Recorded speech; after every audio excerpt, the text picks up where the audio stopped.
जय श्री राम में आपका स्वागत है। कैसे हैं आप सभी। आज हम देखने वाले हैं जंग के कहानी। तो मूवी की शुरुआत में हम कुछ गुंडों को देखते हैं और वो गुंडे ना इवा नाम के एक आदमी को बहुत ज़्यादा मारते हैं, यहाँ तक कि उसके शरीर में आग भी लगा देते हैं। इसके बाद इवा अपनी जान बचाने के लिए वहाँ से भागना शुरू कर देता है और इसी के साथ मूवी पास्ट में चली जाती है। हम कस्तूरी नाम की एक लड़की को देखते हैं जो अपने पापा के साथ घर में पूजा कर रही होती है। कस्तूरी की फैमिली एक ब्राह्मण फैमिली है और यहाँ हमको पता चलता है कि कस्तूरी की माँ की मौत हो चुकी है, जिसके बाद कस्तूरी के पापा ने दूसरी शादी कर ली थी। यहाँ से हम इम्बा के घर को देखते हैं और दोस्तों इम्बा और कस्तूरी का घर एक दूसरे के सामने ही होता है और साथ ही साथ इम्बा के घर में नॉनवेज खाया जाता है। इसी वजह से कस्तूरी की सौतेली माँ इम्बा के घर की तरफ देखती भी नहीं थी। अब एक दिन इम्बा सुबह जब उठता है तो देखता है कि उसकी माँ ने नाश्ते में फिश बनाई हुई है।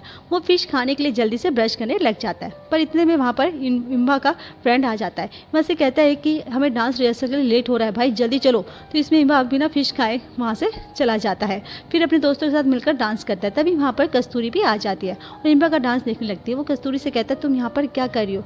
कस्तूरी उसे कहती है मुझे तुमसे ना अपने नाटक की स्क्रिप्ट लिखवानी है, इसलिए मैं तुम्हारा यहाँ पर इंतजार कर रही थी। दोस्तों मैं आपको बता देना चाहती हूँ कि इम्बा एक बहुत अच्छा डायरेक्टर बनना चाहता था और इसलिए गांव के सभी लोग नाटक की स्क्रिप्ट इम्बा से ही लिखवाते थे और वो भी कस्तूरी से कह देता है कि मैं तुम्हें कल नाटक की स्क्रिप्ट लिखकर दे दूंगा, तुम अभी अपने घर चले जाओ। जिसके बाद अगले दिन इम्बा अपने दोस्तों के साथ मिलकर रोड पर डांस करने लग जाता है और सभी लोगों को इम्बा का और उसके ग्रुप डांस उसके दोस्तों का पसंद आता है। लेकिन इतने में वहाँ पर पुलिस आ जाती है। इम्बा और उसके दोस्तों को घर को अरेस्ट कर ले जाती है, लेकिन वहाँ पर चाहकर भी कोई पुलिस को रोक नहीं पाता। फिर पुलिस इम्बा से कहती है कि तुम लोग जो रोड पर डांस कर रहे थे वो इलीगल है और आज के बाद तुमने जो ऐसा किया तो मैं तुम्हें जेल में डाल दूंगा। इतना कहकर दोस्तों पुलिस इम्बा और उसके दोस्तों को छोड़ देती है।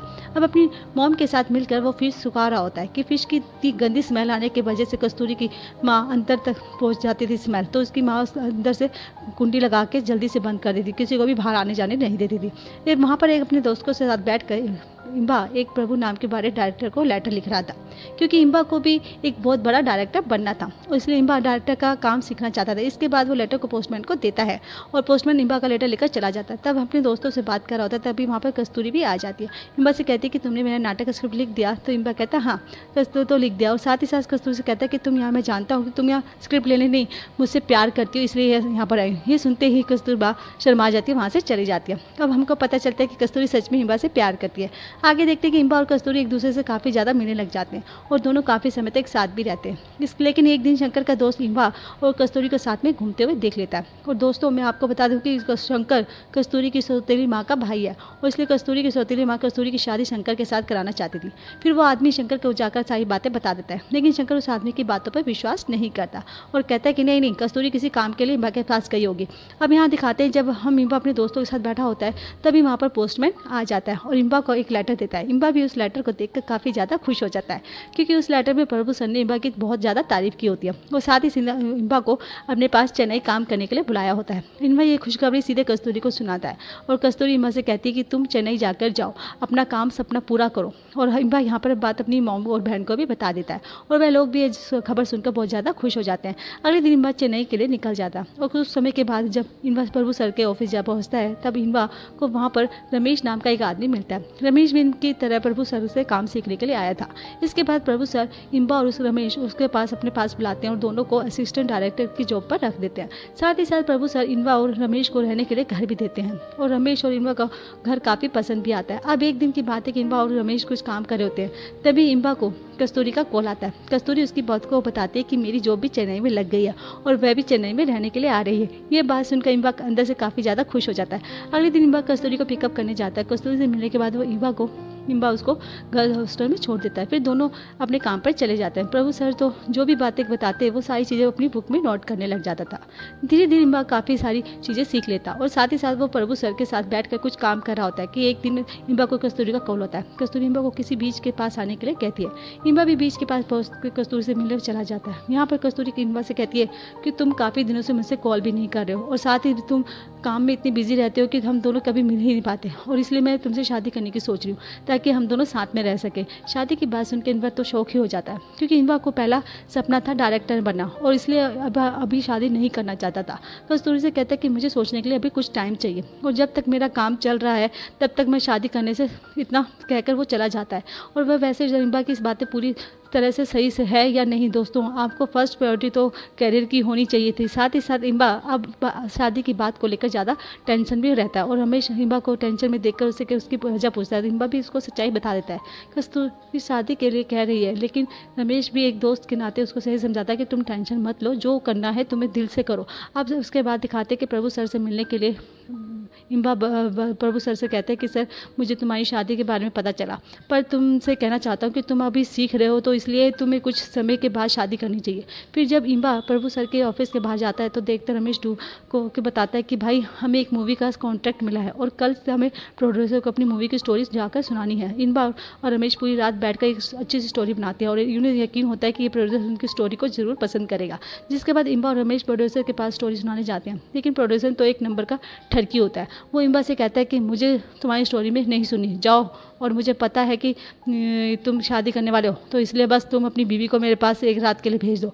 ये सुनकर इम्बा को काफ़ी ज़्यादा गुस्सा आ जाता है और उस प्रोड्यूसर को मारने लग जाता है, जिसके बाद दोनों के बीच खतरनाक लड़ाई होने लग जाती है। वो वहाँ प्रोड्यूसर के साथ साथ उसके आदमियों को भी बहुत मार देता है।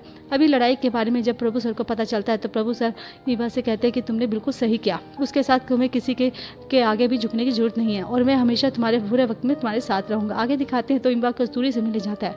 वहाँ पर कस्तूरी से कहता है कि मैं तुमसे शादी करने के लिए तैयार हूँ। ये सुनकर तो कस्तूरी भी बहुत ज़्यादा खुश हो जाती है और दोनों एक दूसरे को गले लगा लेते हैं। लेकिन अभी भी कस्तूरी को इस बात का डर था कि वह अपने डैड को क्या कहेगी, शादी के लिए मना लेगी, पर कस्तूरी की सौतेली माँ कैसे मानेगी। कस्तूरी जब ये बात इन्मा को बताती है कि सौतेली माँ शादी के लिए नहीं मानेगी, तो इन्मा कस्तूरी से कहता है कि कोई बात नहीं, मनाने पर तो भगवान भी मान जाते हैं और हमें कभी भी कोशिश छोड़नी नहीं चाहिए। आगे इन्मा और कस्तूरी अपने गाँव वापस आते हैं। रास्ते में कस्तूरी अपने पापा को सारी बातें बता देती है।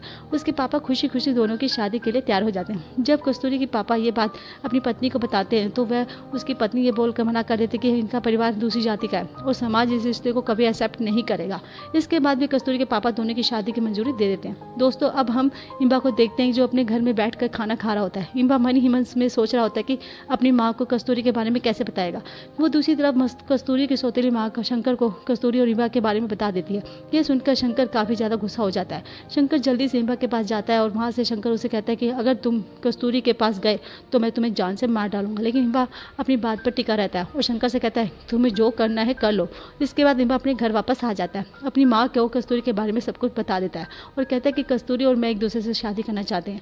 फिर इम्बा कस्तूरी को भी अपनी माँ के पास बुलाता है। इम्बा की माँ भी दोनों की शादी के लिए राजी हो जाती है। अब कस्तूरी अपने घर वापस आ जाती है ना, तो कस्तूरी की सौतेली माँ उसे कहती है कि तुम इम्बा के घर क्यों गई थी। इतना कहकर दोस्तों कस्तूरी की सौतेली माँ उसे घर से ले जाने के लिए कह देती है। कस्तूरी को सामान घर से फेंक देती है। वहीं कस्तूरी के पापा चाहकर भी कुछ नहीं कर पाते, जिसके बाद कस्तूरी रोते हुए घर से चली जाती है और यह बात जाकर इम्बा को बता देती है। यहाँ से इम्बा और कस्तूरी वापस चेन्नई आ जाते हैं और वहाँ दोनों एक दूसरे के साथ शादी कर लेते हैं। इस शादी में दोनों के परिवार भी खुश होते हैं, लेकिन वही कस्तूरी की सौतेली माँ और शंकर उन दोनों की शादी में नहीं आते। यहाँ से दोनों अपनी नई जिंदगी की शुरुआत करते हैं। दोनों एक दूसरे से काफ़ी ज़्यादा प्यार भी करते हैं। फिर दूसरी तरफ हम शंकर को देखते हैं। शंकर एक जगह बैठकर ड्रिंक कर रहा होता है, पर इतने में वहाँ पर कस्तूरी की सौतेली माँ आ जाती है। वो शंकर से कहती है कि तुम बस यहाँ बैठे रहो, और वहाँ बस कस्तूरी और इनकी शादी हो गई है। समझने सुनने के बाद तो शंकर जैसे पागल ही हो जाता है और मन में बदले की आग में चल रहा होता है।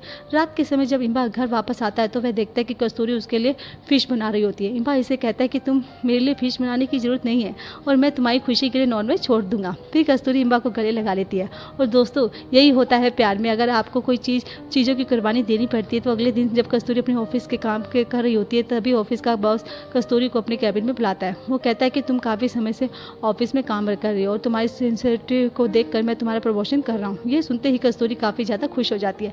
साथ ही साथ ऑफिस के सभी लोग कस्तूरी को कॉन्ग्रेचुलेशन करते हैं। पर जब कस्तूरी अपनी सीट पर बैठने जा रही होती है तभी एकदम से कस्तूरी बेहोश हो जाती है और ज़मीन पर गिरती है। सभी लोग मिलकर उसको डॉक्टर के पास लेकर जाते हैं। जब उसे होश आता है तो कस्तूरी इम्बा से को बताती है कि मैं माँ बनने वाली हूँ। ये खबर सुनकर तो इम्बा की भी तो खुशी का ठिकाना नहीं होता। अब एक दूसरे के दिन कस्तूरी अपने परिवार के लिए एक नया घर देखने जाता है, क्योंकि इम्बा और कस्तूरी अभी तक किराए के घर में रहते थे और इसलिए कस्तूरी अब खुद का घर चाहती थी। फिर कस्तूरी एक अच्छा सा फ्लैट देखती है, लेकिन उस फ्लैट का प्राइम काफ़ी ज़्यादा होता है और इसी वजह से इम्बा ये फ्लैट लेने से मना कर देता है। इस पर कस्तूरी इम्बा से कहती है कि मेरे पास भी कुछ गहने पड़े हैं और उन गहनों को बेचकर हम ये फ्लैट ले लेते हैं, क्या बोलते हैं इम्बा। इम्बा कहता है कि तुम अपने गहने क्यों बेच रही हो, इसकी कोई ज़रूरत नहीं है, मेरे पास कुछ पैसे पड़े हुए हैं, साथ ही साथ मैं अपनी बाइक बेचकर कुछ और पैसे इंतजाम कर लूँगा। जिसके बाद इम्बा पैसों का इंतजाम कर लेता है और कुछ दिनों में वो लोग फ्लैट को भी खरीद लेते हैं। अब दोनों उस फ्लैट में खुशी से रहने लगते हैं। साथ ही साथ कस्तूरी की डिलीवरी डेट भी आ रही है। कुछ ही महीनों के बाद वो एक बच्चे को जन्म भी दे देती है और कस्तूरी और इंबा अपनी बेटी से बहुत ज़्यादा प्यार करने लग जाते हैं। जिसके बाद इंबा की माँ उनकी बच्ची को देखने आती है और वहाँ पर देखती है कि कस्तूरी बच्चे के साथ साथ घर को भी काफ़ी अच्छे से संभाल रही है। तब सभी से मिलने के बाद इंबा की माँ अपने घर वापस चली जाती है। लेकिन अब कस्तूरी ऑफिस के साथ साथ घर को संभाल नहीं पाती है और कस्तूरी को एक बेबी सिस्टर की जरूरत पड़ती है तो उसके बच्चे को संभाल पाए। कस्तूरी ये सारी बातें इंबा को बता देती है। तब इंबा अपनी बच्ची को संभालने के लिए एक दादी माँ को लेकर आता है, जिसके बाद वो दादी उनके घर में रहने लग जाती है। उनकी बच्ची को अच्छे से ध्यान भी रखती है।